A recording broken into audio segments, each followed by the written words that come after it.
cool, Miss Cora. So, I bet most probably every one of us actually was wondering how the 60s was. Right? Right? No, so, I just born 9.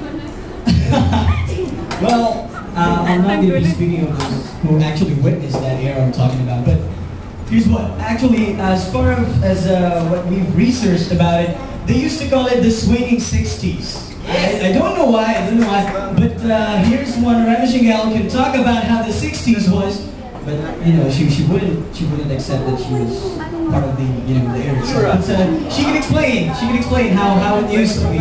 And how they came up with calling it the swinging 60s. Right, Jace? Thank you, Leslie.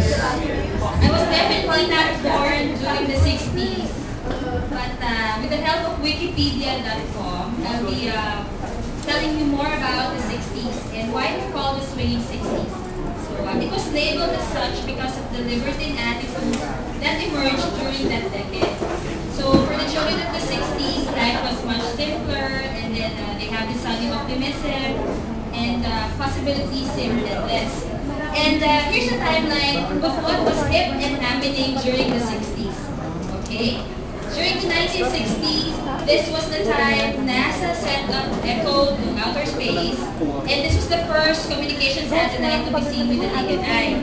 And it was also in March 1960 that the largest Coliseum in Asia was built, and this was the Araneta Coliseum. Okay, and then in 1961, JFK was the president of the United States, and then back in the Philippines, it's the Stand of Kapag. Okay. In fashion, the popular hairstyles were